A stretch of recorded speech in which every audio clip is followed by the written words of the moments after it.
Évangile selon Matthieu, chapitre 3, verset 1.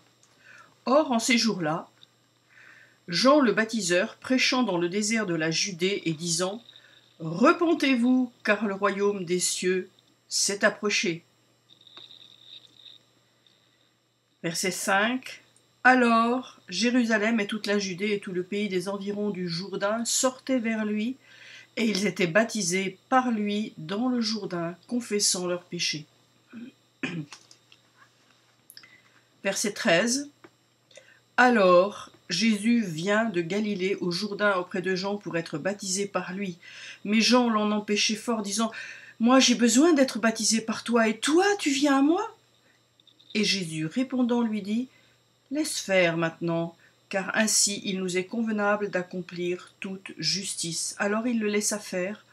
Et Jésus, ayant été baptisé, monta aussitôt, s'éloignant de l'eau. Et voici, les cieux furent ouverts, et il vit l'Esprit de Dieu descendant comme une colombe et venant sur lui.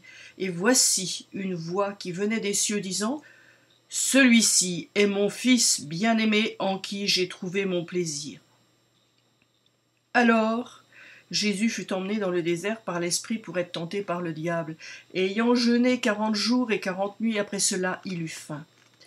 Et le tentateur, s'approchant de lui, dit « Si tu es fils de Dieu, dis que ces pierres deviennent du pain. » Mais lui, répondant, dit « Il est écrit, l'homme ne vivra pas de pain seulement, mais de toute parole qui sort de la bouche de Dieu. » Alors le diable le transporte dans la sainte ville et le place sur le faîte du temple, et lui dit « Si tu es fils de Dieu, jette-toi en bas, car il est écrit, il donnera des ordres à ses anges à ton sujet, et ils te porteront sur leurs mains, de peur que tu ne heurtes ton pied contre une pierre. » Jésus lui dit « Il est encore écrit, tu ne tenteras pas le Seigneur ton Dieu. » Le diable le transporte encore sur une forte haute montagne et lui montre tous les royaumes du monde et leur gloire et lui dit « Je te donnerai toutes ces choses, si te prosternant tu me rends hommage. » Alors Jésus lui dit « Va-t'en, Satan, car il est écrit, tu rendras hommage au Seigneur ton Dieu et tu le serviras lui seul. » Alors le diable le laisse, et voici des anges s'approchèrent et le servirent. Ce récit de la tentation de Jésus-Christ dans le désert en tant qu'homme est extrêmement instructif pour chacun de nous. Nous voyons que Jean-Baptiste est celui qui prépare le chemin pour le Seigneur à l'égard du peuple d'Israël et de tous les prosélytes qui venaient en Israël. Et lorsque Jésus-Christ, l'homme Jésus, va être reconnu par Dieu lui-même selon une ancienne coutume de ces régions, il va être reconnu comme le Fils de Dieu publiquement. À ce moment-là, il entre pleinement dans le ministère terrestre qui faisait partie de sa grande mission. Il y avait une coutume dans les anciens temps, lorsque un jeune homme était considéré par son père comme mature pour s'occuper des affaires de son père, lorsqu'il reflétait le caractère du père, parce que le mot fils a un autre sens que nous ne lui donnons. Nous limitons le sens de fils à héritier engendré par le père, dans la notion quelque part simplement biologique, génétiquement le fils du père. Or, dans les langues anciennes hébraïques, cela n'avait pas du tout ce même sens. Un fils, c'est celui qui a le caractère du père, qui reflète le père et qui va donc montrer au monde le Père, mais aussi s'occuper des affaires du Père dans le monde. Donc tous ceux qui voyaient ce Fils qui avait été reconnu par le Père savaient qu'il devait s'adresser au Fils pour les affaires concernant son Père. Donc Jésus est reconnu après son baptême d'eau, qui est donc un baptême de repentance. Le baptême de Jean, c'est un baptême de repentance pour confesser les péchés. Jésus n'avait pas de péché à confesser, mais il s'identifiait parfaitement à la nature humaine, et il avait donc hérité de la nature d'Adam, de la nature de péché d'Adam en quelque sorte. Si lui-même n'avait pas péché parce qu'il avait gardé la loi de son Dieu depuis certainement son enfance et sa jeunesse, en tant qu'homme, il avait besoin de manifester qu'il reconnaissait en fait cet héritage. Et c'est en tant qu'homme que Jésus va se faire baptiser. C'est pour ça qu'il dit à Jean, il est convenable de le faire, laisse faire. Parce que Jean était effectivement choqué de baptiser le Seigneur. Il a dit, c'est pas toi qui dois être baptisé, tu n'as pas des péchés à confesser pour la venue de celui qui vient, puisque tu es celui qui vient. Et là, Dieu, le Père, va attester devant tous, parce que c'est une voix publique qui est entendue, puisqu'elle est rapportée, elle est entendue par d'autres, va attester que c'est lui, le Fils bien-aimé du Père. Donc, si vous voulez aller au Père, allez à lui, parce que c'est lui qui s'occupe des affaires du Père. Il y a quelque chose aussi d'important à remarquer, c'est lorsque il est reconnu comme Fils à part entière, lorsqu'il est reconnu comme Fils de Dieu à part entière, qu'il va rentrer dans son ministère et qu'à partir de cela, il va rencontrer le tentateur pour lui résister. Et c'est l'Esprit de Dieu qui va l'amener au désert. C'est l'Esprit de Dieu qui va l'amener au désert. Et la tentation du Seigneur Jésus va se décrire en 3 phases. La première, c'est le tentateur va s'approcher. Il ne pouvait pas être proche. L'Esprit de Dieu reposait sur Jésus-Christ. Il était le Fils de Dieu reconnu. Et Satan en a du déplaisir. Donc il va s'approcher de lui, s'approcher de sa personne physique, et il va immédiatement mettre en doute si tu es fils de Dieu. Moi j'en suis pas sûr, mais si tu dis que tu l'es, si les autres disent que tu l'es, alors tu vas montrer ton pouvoir. Et il va insister par rapport aux besoins du corps. Satan a un droit de s'approcher de nous au niveau du corps. Si vous retournez dans le jardin d'Éden et ce que Dieu dit, ce que l'Éternel Dieu va dire au serpent, il est dit, tu mangeras de la poussière de la terre tous les jours de ta vie. N'oublions pas que le corps d'un homme, le corps d'Adam a été fait de la poussière de la terre. Donc Satan a comme, entre guillemets, un droit légal de toucher nos corps parce que c'est son lieu qui lui a été dévolu, en quelque sorte, au moment de la chute. Donc si tu es fils de Dieu, dis à ces pierres qu'elles deviennent du pain. Et nous voyons la réponse du Seigneur. Il est écrit. L'homme ne vivra pas de pain seulement, mais de toute parole qui sort de la bouche de Dieu. La résistance à Satan, c'est de lui opposer ce que Dieu dit. Et en l'occurrence, il était écrit dans les Saintes Écritures, vous trouvez cela dans Deutéronome 8, 3. Les besoins du corps, les besoins essentiels du corps, c'est la boisson et la nourriture, bien sûr. C'est le sommeil. Ça, ce sont des besoins essentiels pour que le corps puisse vivre. je vous fais remarquer que la sexualité n'est pas un besoin vital. Ce n'est pas un besoin essentiel, contrairement à la boisson-nourriture et au sommeil. Et donc, Satan va essayer, dans ce domaine-là, s'il le peut, de faire chuter Jésus, l'homme Jésus. Donc, il s'approche de sa personne physique, de son corps. N'ayant pas réussi, il va essayer une deuxième chose. Et là, je veux vous faire remarquer quelque chose qui est dit de façon très claire. Le diable le transporte. Vous le voyez à la fois pour la deuxième tentation, quand il va le transporter sur la pierre de l'angle du temple de Jérusalem, qui dominait toute la vallée du Cédron,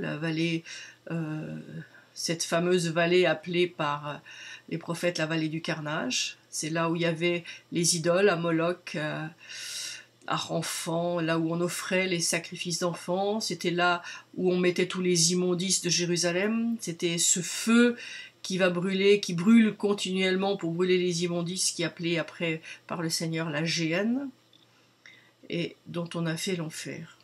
Donc, Satan va transporter, le diable va transporter le Seigneur là. Il a une capacité de transportation. Pourtant, il est esprit, c'est un ange déchu, ce n'est pas une créature humaine, c'est un ange déchu.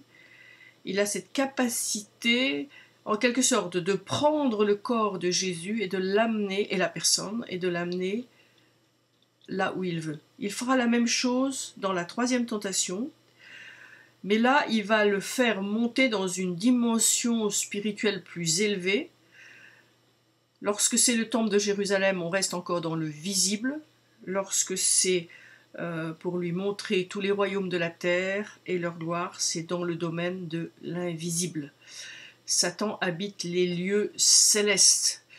Souvenez-vous de Éphésiens 6,10, notre lutte n'est pas contre la chair et le sang, c'est-à-dire contre des hommes, notre lutte est contre les puissances, etc.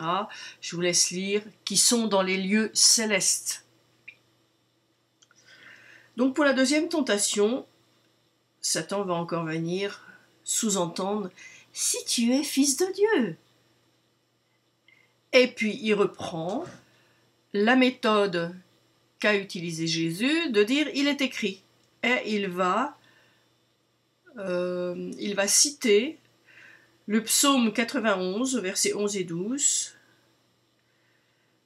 en lui disant, mais écoute, puisque de toute façon Dieu s'est engagé avec toi, le Père s'est engagé avec toi, tu es son fils, il va pas te laisser te casser la figure.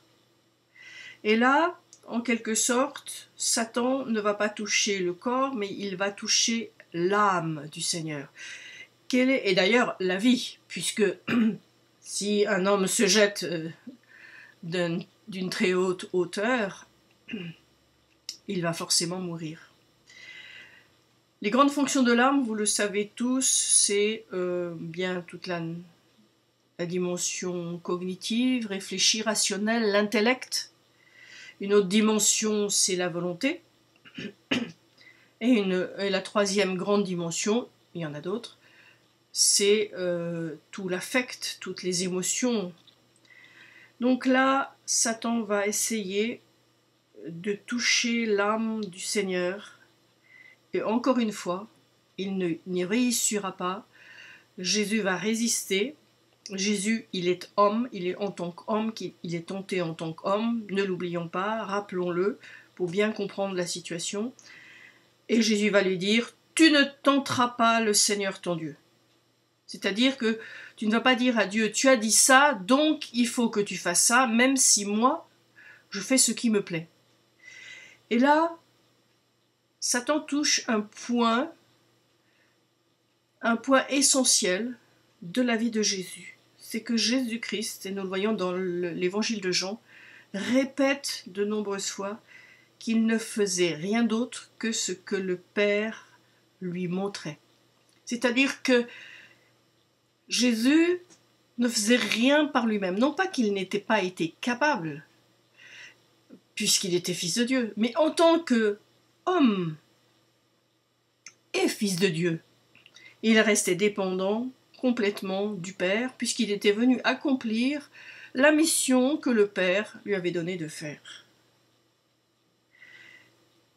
Il ne faisait rien d'autre que ce que le Père lui montrait, et c'est pour ça qu'il peut dire « Venez à moi, vous tous qui êtes fatigués et chargés, et moi je vous donnerai le repos de vos âmes. Car je suis doux et humble de cœur, et mon joug est aisé et léger. » Qu'est-ce qu'être humble? La meilleure définition que j'ai pu trouver de cet adjectif humble, c'est d'être enseignable. Jésus, quoi qu'il fût fils, était enseignable. Jésus, par son Père. Jésus, quoi qu'il fût fils, a appris l'obéissance à son Père par les choses qu'il a souffertes. Jésus était en tant qu'homme enseignable pour entendre et ne faire, entendre ce que le Père voulait, faire ce que le Père voulait, obéir dans ce que le Père demandait. Donc là encore une fois, Satan a perdu. Le diable a perdu. Le Seigneur Jésus a été ferme dans son âme pour la faire se soumettre à la volonté de Dieu. Sa volonté était soumise à la volonté de Dieu. Son intellect était soumis à sa compréhension, à la compréhension de la volonté de Dieu au travers de ce que l'Esprit lui montrait. Et ses émotions étaient parfaitement maîtrisées et maîtrisables. Il n'avait aucune crainte et aucune peur. Il n'était pas fasciné par le vide du haut du temple. Il n'était pas fasciné par cette attirance du vide que malheureusement beaucoup de nos contemporains aiment vivre pour vivre des expériences extraordinaires. Et je pense au saut à l'élastique qui est toujours un sport, et je n'aime pas trop le mot sport, mais disons une activité dangereuse qui ouvre la personne aux puissances démoniaques. La troisième tentation, c'est encore le diable le transporte. Et cela va toucher l'Esprit du Seigneur, puisque le diable va lui demander en quelque sorte l'adoration. Rendre hommage, c'est adorer. Lui demander l'adoration qui revient uniquement à Dieu. Le Père recherche des adorateurs qui l'adorent en esprit et en vérité. Le Père recherche des adorateurs qui l'adorent en esprit et en vérité. Et Satan cherchait à interférer dans cette adoration pour la récupérer pour lui, puisque ça a toujours été son désir d'être adoré comme Dieu, et c'est ainsi qu'il se fait passer sur la terre au travers de tous les esprits territoriaux qui sont sous sa dépendance. Il fait croire aux hommes par des actes surnaturels qui se produisent qu'il est Dieu. Satan n'est qu'une créature de Dieu, il est un ange déchu qui a été vaincu à la croix de Golgotha par Jésus-Christ, qui est le grand vainqueur. Donc, Deutéronome 6, 13, Jésus lui répond, c'est Dieu qui doit être honoré, c'est Dieu qui doit être adoré, va-t'en. Et là, Satan va essayer de toucher donc l'esprit du Seigneur, parce que l'Esprit du Seigneur et notre esprit est capable de l'adoration de Dieu. Notre âme ne peut pas adorer Dieu.